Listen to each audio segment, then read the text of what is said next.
సిద్దిపేట జిల్లాలోని ప్రముఖ శైవక్షేత్రం కొమురవెల్లి మల్లికార్జున స్వామివారి బ్రహ్మోత్సవాలు వైభవంగా ముగిశాయి.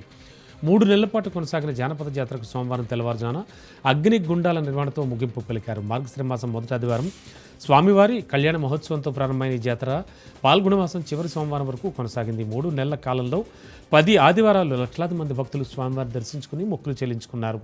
జాతరలో చివరి ఘట్టమైన అగ్నిగుండాలను వీర శైవ సాంప్రదాయ ప్రకారం ఆలయ తోట బావి వద్ద అత్యంత భక్తి శ్రద్ధలతో నిర్వహించారు.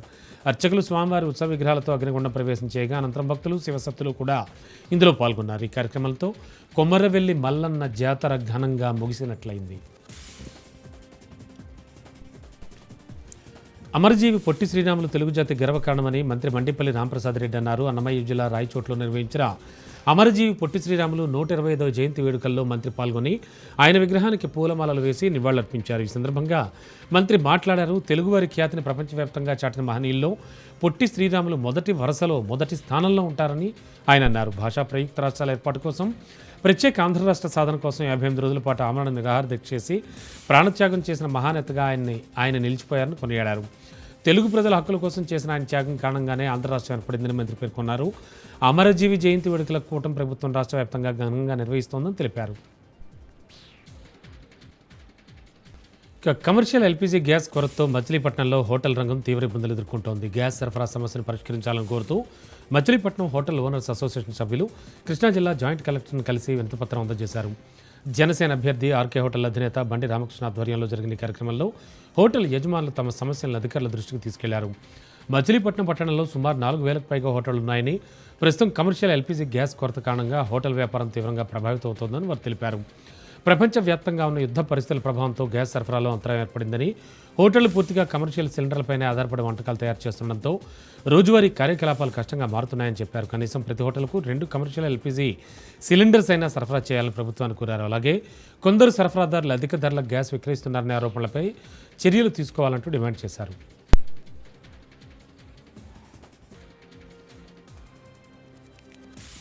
హైదరాబాద్ ఉప్పల్ పరిధిలో జరిగిన చిలుకా నగర్ హత్య కేసును పోలీసులు కేవలం 8 గంటల్లో ఛేదించారు. ఈ ఘటనలో 2 నిందితులను పోలీసులు అదుపులోకి తీసుకున్నారు. Uppal zone DCP Suresh Kumar media సమావేశంలో కేసు వివరాలు వెల్లడించారు. నిన్న రాత్రి డైల్ 100 ద్వారా సమాచారం అందడంతో పోలీసులు ఘటనాస్థలికి చేరుకుని 35 ఏళ్ల పారువుల సుధీర్ కుమార్ మృతి చెందినట్లు గుర్తించారు. మృతుడు సిటీ సెక్యూరిటీ వింగ్లో ఏఆర్ కానిస్టేబుల్గా పనిచేస్తున్నాడు. సుధీర్ కుమార్ మరియు ప్రధాన నిందితుడు బానోత్ సంతోష్ గత 7 నుంచి 8 ఏళ్లుగా స్నేహితులుగా ఉన్నారు.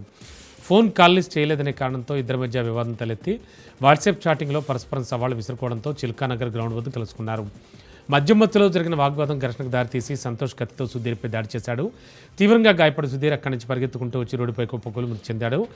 ఘటన అనంతరం పరారైన ప్రధాన నిందితుడు సంతోష్తో పాటు అతనికి సహకరించిన పొడిశెట్టి తరుణ్ను పోలీసులు తెల్లవారుజామున అదుపులోకి తీసుకున్నారు. నిందితుల వద్ద నుంచి హత్యకు ఉపయోగించిన కత్తి, మొబైల్ ఫోన్లు, అలాగే 2 వీలర్, రక్తంతో తడిసిన దుస్తులను పోలీసులు స్వాధీనం చేసుకున్నారు.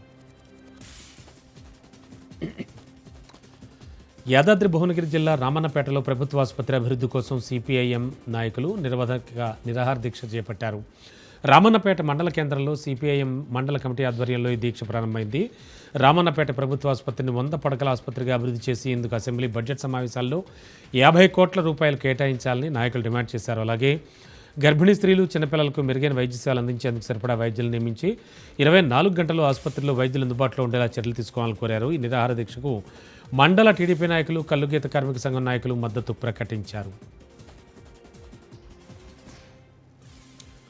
పోలవరం జిల్లాలో భారీగా గంజాయి అక్రమ రవాణాను పోలీసులు భగ్నం చేశారు. చింతూరు డివిజన్ పరిధిలోని ఎట్టపాక మండలం మాధవరావుపేట వద్ద నిర్వహించిన వాహన తనిఖీల్లో ఈ సంఘటన వెలుగులోకి వచ్చింది. ఒడిషా నుంచి హైదరాబాద్ కారులో గంజాయిని తరలిస్తున్న 3 స్మగ్లర్లను పోలీసులు అదుపులోకి తీసుకున్నారు. వారి వద్ద నుంచి సుమారు 22 కిలోల గంజాయిని స్వాధీనం చేసుకున్నారు. దీని విలువ సుమారు 3 లక్షల రూపాయలు ఉంటుందని పోలీసులు తెలిపారు. ముందస్తు సమాచారంతో గస్తీ నిర్వహిస్తున్న పోలీసులు గమనించిన స్మగ్లర్లు కారును చింతూరు వైపు మళ్లించే ప్రయత్నంలో భాగంగా అదుపు తప్పి బస్టాండ్ ఢీకొట్టారు. అనంతరం కారు నుంచి దిగిపోయి అడవిలోకి పారిపోయేందుకు ప్రయత్నించే వారిని ఎస్ఐ అప్పలరాజు సిబ్బంది సాయంతో చాకచక్యంగా పట్టుకున్నారు. పట్టుబడ్డ నిందితులు ఒడిశాకు చెందిన అభయ్ రాయ్, నరోత్తమ్ హల్దార్, అలాగే శిఖర్ రాయల్గా గుర్తించారు. ఈ ఘటనపై కేసు నమోదు చేసి కారును సీజ్ చేసి దర్యాప్తు కొనసాగిస్తున్నారు. సూర్యాపేట జిల్లా తుంగతుర్తి నియోజకవర్గంలో రాజకీయ ఉద్రిక్తత నెలకొంది. ఎమ్మెల్యే మందుల సామేలు చేసిన వ్యాఖ్యలు వ్యతిరేకిస్తూ బీజేపీ నాయకులు నిరసన చేపట్టారు. తిరుమలగిరి చౌరస్తాలో బీజేపీ పార్టీ శ్రేణులు ఎమ్మెల్యే సామేలు దిశబొమ్మను దగ్ధం చేస్తూ ధర్నా రాస్తారోకో నిర్వహించారు. బీజేపీ తుంగతుర్తి నియోజకవర్గ ఇన్ఛార్జ్ కడియం రామచంద్రయ్య ఆధ్వర్యంలో జరిగిన ఈ నిరసనలో ఎమ్మెల్యే మందుల సామేలు వెంటనే రాజీనామా చేయాలని, లేదంటే ముఖ్యమంత్రి రేవంత్ రెడ్డి ఆయన్ను ఎమ్మెల్యే పదవి నుంచి బర్తరఫ్ చేయాలని డిమాండ్ చేశారు. అలాగే బ్రాహ్మణులు, హిందువుల పట్ల చేసిన వ్యాఖ్యలకు బేషరతుగా క్షమాపణ చెప్పాలని బీజేపీ నాయకులు కోరారు. చౌరస్తాలో నిరసన కార్యక్రమం నిర్వహించడంతో రహదారిపై వాహనాలు కిలోమీటర్ల మేర నిలిచిపోయాయి. పరిస్థితి చేదాడిపోవడంతో పోలీసులు రంగంలోకి దిగి బీజేపీ నియోజకవర్గ ఇన్ఛార్జ్ కడియం రామచంద్రయ్యను అరెస్ట్ చేశారు.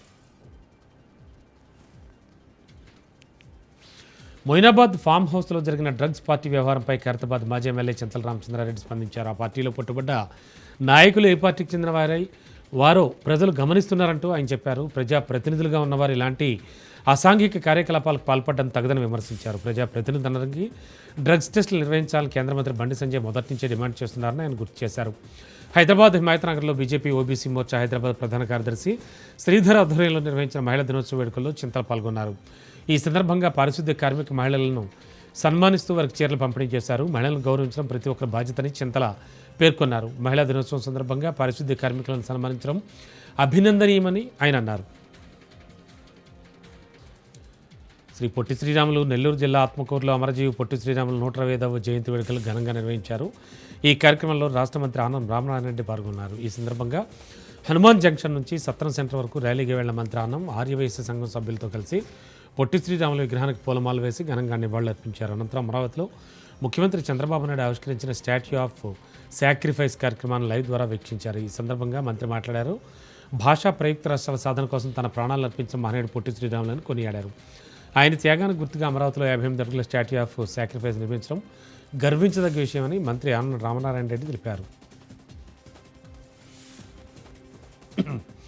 చిత్తూరు జిల్లా నగరి మున్సిపల్ కౌన్సిల్ చివరి సమావేశం రసభాసగా సాగింది. సోమవారం నిర్వహించిన ఈ సమావేశంలో 13 ఎజెండాలతో ప్రారంభమైంది. చివరి సమావేశం కావడంతో అధికారులు, చైర్మన్, వైస్ చైర్మన్, కౌన్సిలర్లు సభను సజావుగా నిర్వహించేందుకు ప్రయత్నించారు. అయితే ప్రజలకు తీవ్ర ఇబ్బందిగా మారిన రంగునీటి సమస్యపై చర్చ జరుగుతున్న టైంలో కౌన్సిలర్ దయానిధి అలాగే మున్సిపల్ కమిషనర్ బాలాజీ నాయక్ మధ్య వాగ్వాదం చోటు చేసుకుంది. దీంతో సమావేశంలో కొద్దిసేపు ఉద్రిక్త పరిస్థితి నెలకొంది. సమయంలో ఇతర కౌన్సిలర్లు జోక్యం చేసుకుని సమస్యను పరిష్కరించేందుకు చర్యలు తీసుకోవాలని కమిషనర్ కోరారు. అనంతరం కమిషనర్ బాలాజీ నాయక్ రంగునీటి సమస్యను త్వరలో పరిష్కరిస్తామని హామీ ఇవ్వడంతో పరిస్థితి సద్దుమణిగింది. మొత్తంగా నగర మున్సిపల్ కౌన్సిల్ చివరి సమావేశం వాగ్వాదాల మధ్య రసభాసగా ముగిసింది.